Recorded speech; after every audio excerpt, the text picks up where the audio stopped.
parfait accord avec la DSE et la CCR pour mettre en place des projets concrets pour traduire sur le terrain la vision du chef de l'État.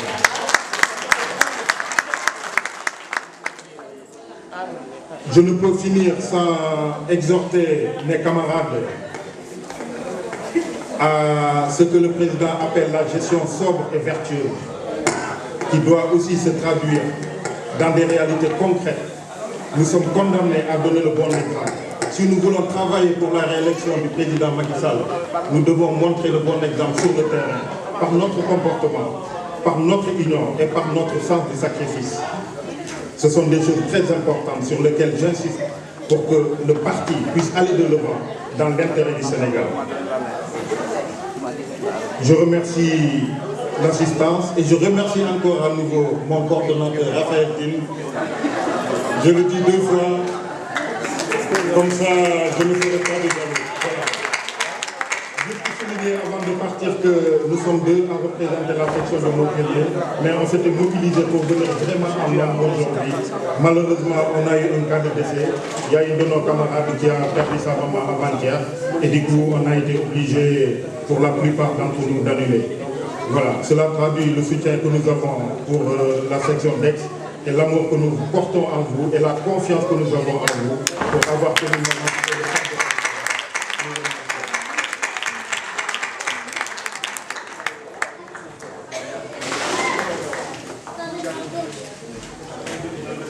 Merci beaucoup, chers camarades de Montpellier, pour votre témoignage ce matin. Nous profitons de l'occasion pour vous présenter toutes nos condoléances. Merci à toutes les sections de ce beau discours que vous avez tenu ici. Je montre encore une fois, M. le Consul et M. l'Ambassadeur, que toutes les sections veulent l'union, car l'union fait la force. Nous sommes tous là pour travailler, pour œuvrer ensemble pour la réélection du président Macky Sall. Nous allons donner à présent la parole à M. Émile Bahoum, qui est donc le représentant de la coordination des jeunes républicains.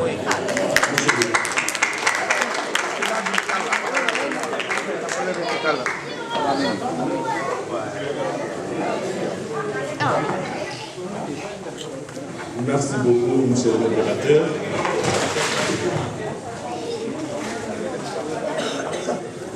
Monsieur l'ambassadeur d'Alabak et vice-coordinateur de la DSC. Mon grand frère et ami, monsieur le vice-consul, comme nous dit. Je terminerai par mon acte. Monsieur Ibidiam, chers responsables des partis, chers membres de Benno Siggil Sénégal, Lamine Diakhaté, notre ami aussi, chers militants, chers invités, je ne vais pas oublier sans aucun doute de mentionner les jeunes et surtout les responsables qui se sont déplacés pour venir participer à la validation de la section d'Aix-en-Provence.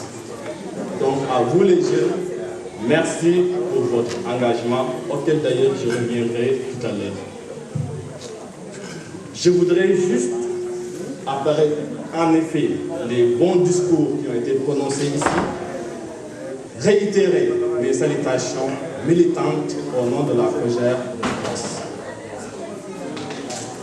Salutations à l'ensemble du public qui est là aujourd'hui. Et ensuite exprimer aussi ma joie d'être parmi les nôtres, puisque j'ai fait ici mes 2 premières années en France, ici à Aix-en-Provence. Et juste à la maison méditerranéenne des sciences de l'homme.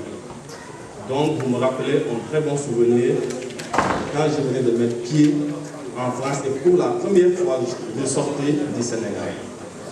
Donc à Mohamed et à son équipe, je voudrais exprimer profondément ou rendre plutôt les études de la grâce et de la reconnaissance.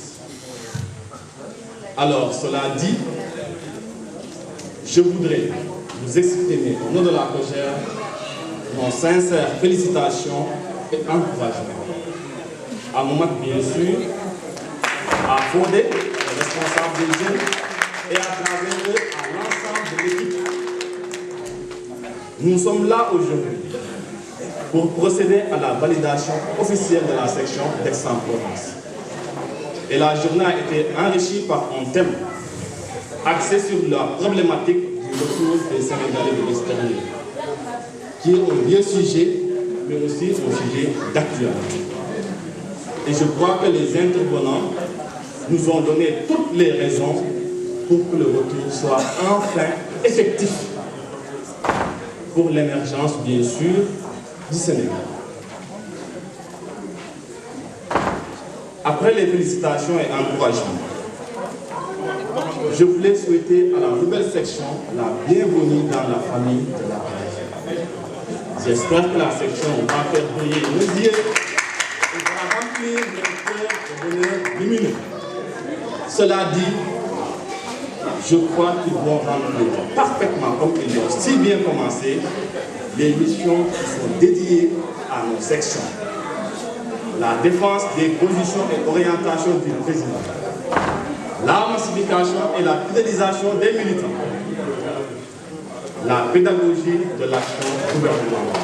Et à ce titre, Momak a déjà fait ses preuves.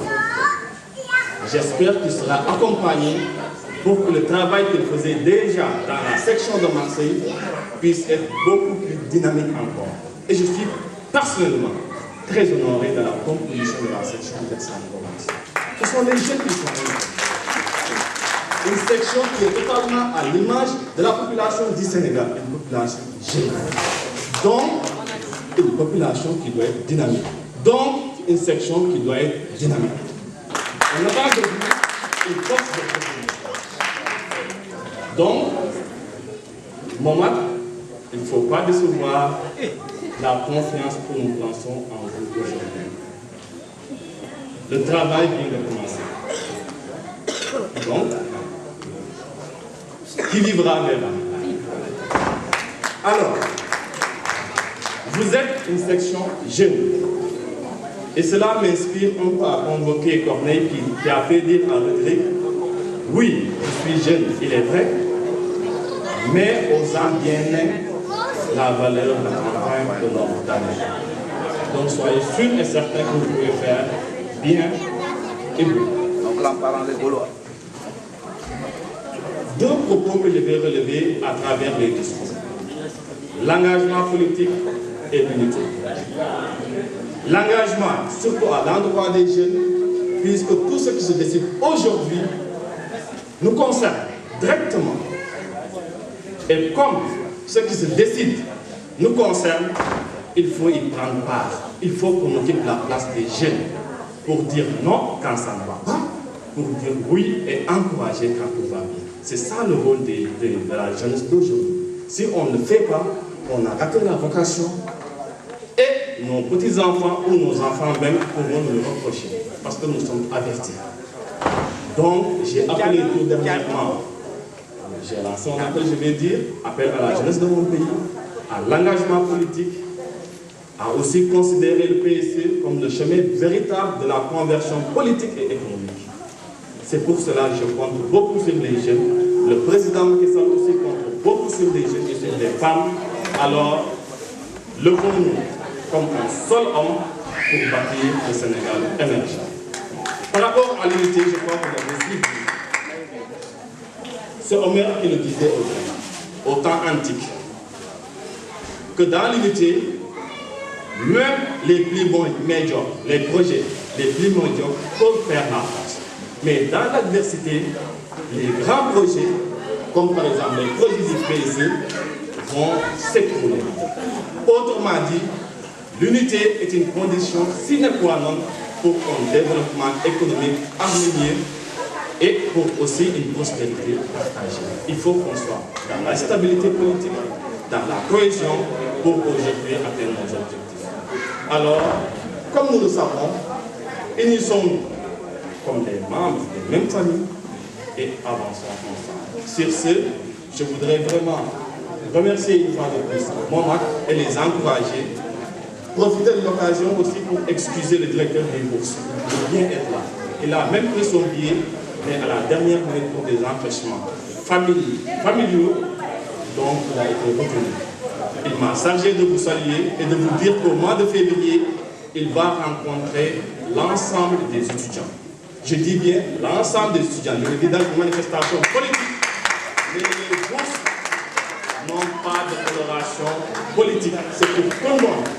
Donc, vous qui êtes là aujourd'hui, il faut partager l'information avec nos autres amis, nos compatriotes, pour qu'à son arrivée, l'ensemble des étudiants puissent être ici et discuter certainement des réformes de l'enseignement supérieur. C'est ce que je vous remercie de votre attention et une fois de plus, merci beaucoup, félicitations et bon courage.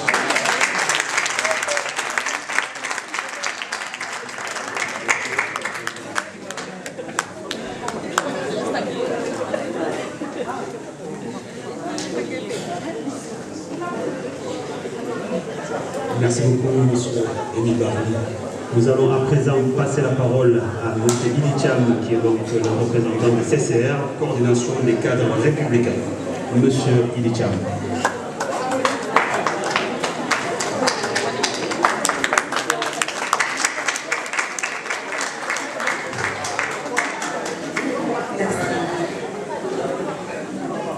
Assalamu alaikum.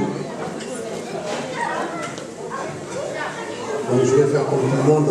Je vais saluer M. l'ambassadeur itinérant Talada, qui est par ailleurs membre de la convergence des cadres républicains, la CCR France. Je vais saluer M. le vice-consul Antoine Mendy. Je vais saluer mon vieux frère Émile Bakoum de la COGER. Je vais saluer nos amis de Benno Civil Sénégal et de Benno Bokuyaka. Je vais saluer les membres de l'opposition ici présents. Je vais saluer le coordonnateur de ma section, la section de Grenoble, Kouna-Kanté. Et je vais donc emprunter une formule à nos lutteurs. Ginnaaw bi ma sant Yàlla ak Yonent bi damay gërëm Momar ak section Aix. Alors, je veux vraiment féliciter cette section de Aix-en-Provence parce que effectivement elle est jeune et entre jeunes on se comprend. Elle est dynamique. Et je voudrais remercier le secrétaire administratif pour le travail préalable qui a été fait, la prise de contact auprès des invités, tout ce qu'il a entrepris pour que notre déplacement se fasse dans les meilleures conditions. Je suis ici aujourd'hui pour représenter la convergence des cadres. Je suis le chargé de communication, je suis secrétaire adjoint à la communication de la CCR. Je remercie donc au passage notre coordonnateur, M. Abdoulaye Mbodj, et son adjoint Latir Diouf qui n'ont pas pu faire le déplacement et qui m'ont demandé de les représenter. C'est quoi la convergence des cadres républicains?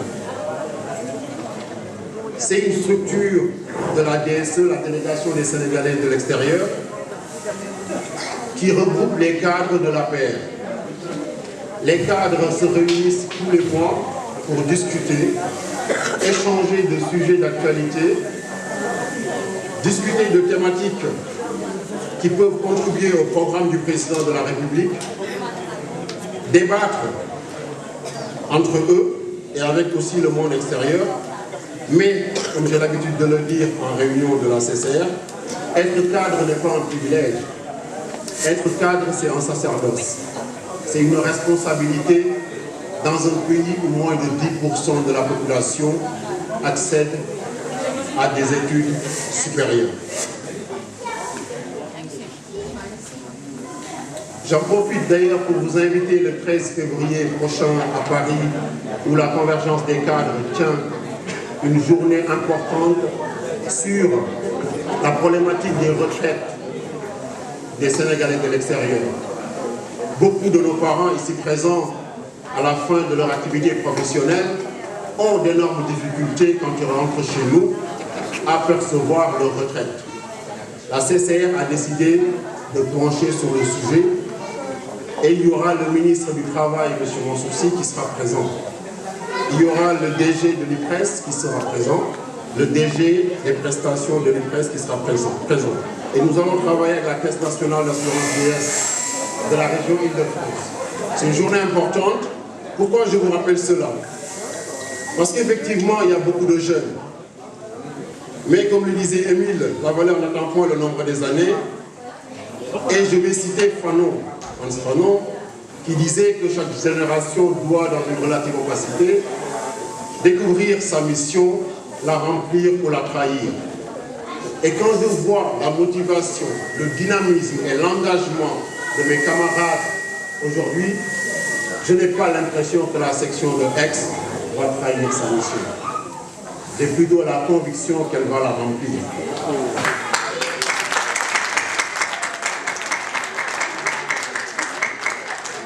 En 2012, quand le président Macky Sall a pris les rênes de notre pays, et là je vais convoquer François-Xavier Verschave dans son livre France-Afrique qui disait de la République démocratique du Congo, dans un pays où il faut tricher, mentir, voler pour survivre, et il faut y exceller pour être riche, être cadre devient lourd de sens. Parce que nous avons la responsabilité d'apporter notre contribution à la marche de ce pays. Nous sommes derrière le président Macky Sall, mais pas pour dire oui à tout. Et dire non, dire oui n'a de sens que si on peut dire non. Et l'autonomie ne se donne pas, l'indépendance ne se donne pas, elle s'acquiert, elle s'achète, elle se gagne après de fortes luttes. Donc, notre autonomie intellectuelle, financière, parce que quand nous faisons les déplacements, on paye de notre poche, on n'est pas remboursé, et il faut être fort dans l'engagement patriotique pour réaliser un tel acte. Et c'est cet engagement, ce sacrifice qui nous octroie le droit de dire non. Alors je vous invite, chers cadres, je vous invite, chers jeunes, à rejoindre la CCR parce que la CCR a besoin de vous. Je vais terminer tout simplement en rappelant quelques réalisations du président Macky Sall qui nous confortent dans notre engagement à côté de lui. Quand le président Macky Sall arrive en 2012, le Sénégal produit 750 MW en énergie. Aujourd'hui, il y a quasiment plus de délestage. Je rentre de 3 semaines de Dakar. J'ai eu une coupure, elle a duré 5 minutes. On a visité les centrales qui sont en train d'être réalisées. Les centrales à charbon, à Bel Air. Le groupe Wärtsilä qui est en train de faire 50 MW supplémentaires. Le mix énergétique devient une réalité. Le géant international de l'énergie Greenwich est en train de réaliser à Bokol une centrale solaire de 30 MW. Synergie vient de signer une convention qui va lui permettre de réaliser 30 autres mégawatts. Je vais juste rappeler les 3 piliers essentiels du plan Sénégal émergent. Je vais m'en arrêter là parce que Momad, dont j'ai entendu le surnom Ndiaye PSE, risque de me corriger. La transformation structurelle de l'économie qui passe par une stabilisation du cadre macroéconomique, le programme de décollage économique, le capital humain durable à travers la protection sociale, l'accès aux services sociaux de base, la bonne gouvernance, la paix, la sécurité et les institutions, réforme de l'administration publique, bonne gouvernance, développement local, territorialisation des politiques publiques. Je m'arrête là. J'ai envie de dire autour de tout ça, accompagné par la PRODAC, donc le PRODAC, Programme des domaines agricoles communautaires, le FRACAS, Programme d'accélération de la cadence de l'agriculture sénégalaise, le Programme national d'autosuffisance en riz. Aujourd'hui, le Sénégal a baissé ses importations de riz de 300 000 tonnes. C'est une réalité. Ces importations nous coûtaient 165 milliards.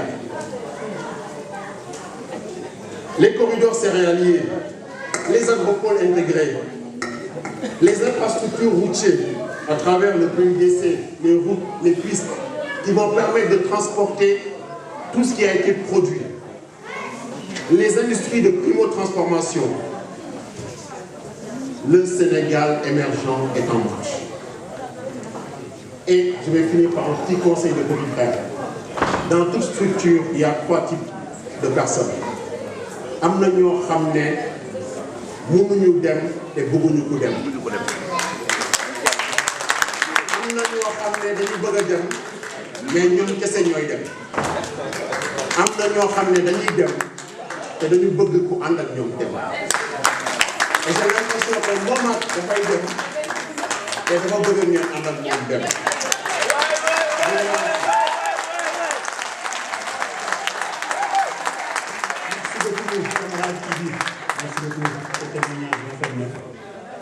Ce témoignage rafet na dégg nañ li nga wax te incha allah bu mat buy dem lay àndal ak ñun ñëpp quoi.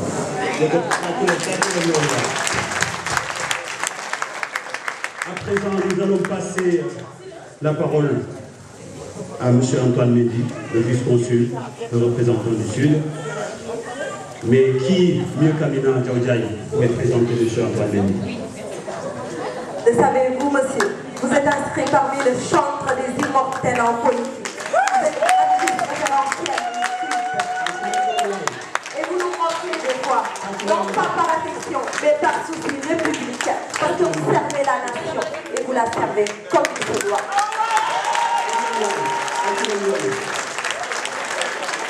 Monsieur le Président. Merci.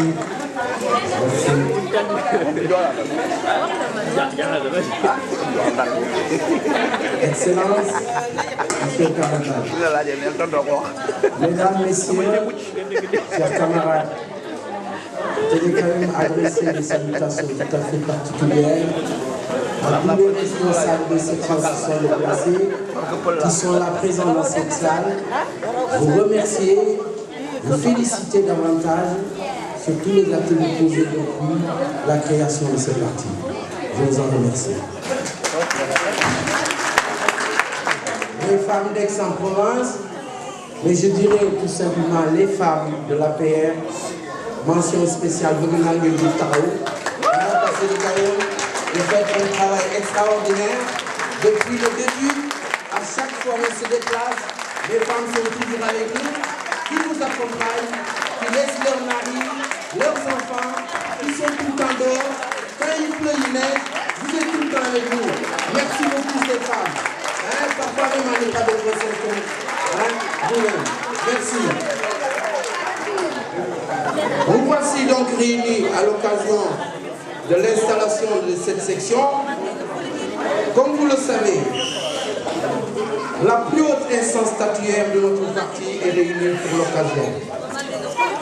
C'est une rencontre nécessaire pour le bon fonctionnement de notre mouvement. Elle nous permet également de faire le point sur les activités. Il est donc normal que nos militants sachent que dans quelle mesure les engagements que nous avons pris ont été tenus et quels sont nos objectifs pour les prochaines années. Cher Momar, mes chaleureuses félicitations. Je saisis la circonstance fortuite qui m'est offerte pour t'exprimer mes sincères vœux de réussite dans l'accomplissement de cette mission. Cette mission ardue, mais combien de fois exaltante. J'ai eu l'immense satisfaction de constater tout au cours de la journée que vous avez mené avec intelligence un sens politique aigu, que vous êtes un homme entièrement tourné vers les autres. De nature calme, votre humanité fait l'unanimité. La route est longue, la tâche est difficile. Connaissant vos capacités intellectuelles et votre courage, je suis convaincu que vous allez réussir avec l'aide de Dieu. Sans omettre de reconnaître que vous êtes un leader qui s'est rassemblé, car vous avez le sens de l'humain. Kennedy disait, ne demandez pas ce que votre pays peut faire pour vous, mais bien ce que vous pouvez faire pour votre pays. Cher Momar, personne ne te demandera pas ce que tu peux faire pour ton pays, car tu as déjà fait tes preuves. Par ailleurs, permettez de rendre un hommage appuyé à son Excellence, Monsieur l'ambassadeur itinérant, Taladaf, qui nous honore par sa présence. Il incarne tant de valeurs rayonnant de dévouement, désintéressé, de volonté de servir, jamais que son pays, le Sénégal. C'est pour moi un noble devoir de lui souhaiter tous mes vœux de réussite. Croyant fondamentalement au génie de l'homme, à sa capacité d'imagination, son Excellence, le président Macky Sall, souhaite procurer une offre d'énergie suffisante à notre secteur industriel à partir de nos propres sources d'énergie hydraulique. Améliorer l'environnement des affaires en garantissant aux entreprises une meilleure sécurité juridique et aux investissements la protection à laquelle ils ont droit. Le président veut changer le regard du monde sur le Sénégal afin de rendre aux Sénégalais la fierté de leur conscience nationale.